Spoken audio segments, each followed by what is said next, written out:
la science politique, ce qui a quelque chose à mon avis, particulièrement intéressant par rapport à d'autres sciences humaines et sociales, c'est cette question d'enseigner l'art critique de la politique et pas de la politique. Donc, c'est que ce qu'on fait en cours en sciences politiques, c'est pas du débat politique, c'est pas des revues de presse de l'actualité, c'est enseigner l'esprit critique à des étudiants pour décrypter et analyser des enjeux politiques. La question de la politique, elle n'est pas seulement dans les politiques publiques, elle n'est pas seulement dans les enjeux de pouvoir, elle est aussi dans les interactions avec les citoyens. Et du coup, ce que les écolos, entre guillemets, peuvent parfois perdre, c'est la nécessité de continuer à faire société autour de l'enjeu écologique. Et moi, mon objectif avec cette thèse, et on en reviendra après sur ce que j'étudie, mais mon objectif, c'est quand même de trouver comment est-ce qu'on fait société avec tous les citoyens, comment on embarque les citoyens sur la question écologique.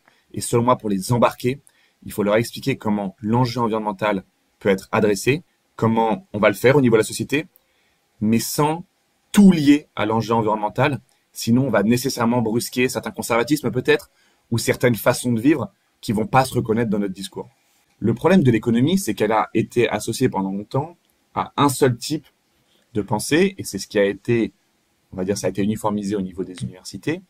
Mais ce qu'il faut comprendre avec l'économie, c'est que quand on apprend l'économie, on apprend la façon dont le système fonctionne. Le problème de la politique, quand c'est une politique élective, c'est on subit énormément de pression.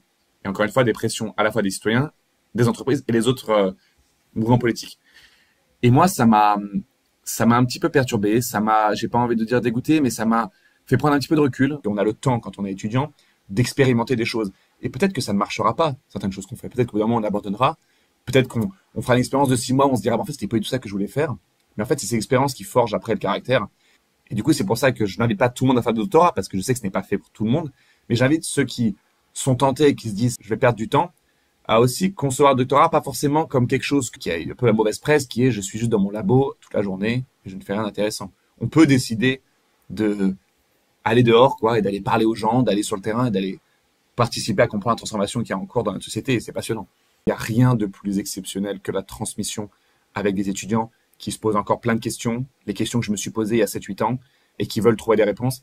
Et moi, j'essaie encore une fois, à mon humble échelle d'enseignant, d'essayer peut-être de contribuer à la réflexion, à se dire c'est quoi les pistes qui s'ouvrent, où est-ce que je peux aller m'engager.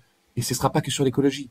Il y a plein d'autres sujets fondamentaux, l'éducation, le social, le troisième âge, quatrième âge d'ailleurs même, les hôpitaux, de ça, il y a plein d'enjeux. Et du coup, moi, ce que j'aimerais, c'est continuer à essayer d'être en contact avec les plus jeunes pour voir comment est-ce qu'on peut, ensemble, continuer à faire un bout de chemin pour essayer de se former à devenir des personnes qui peut-être vont avoir un impact transformatif sur la société.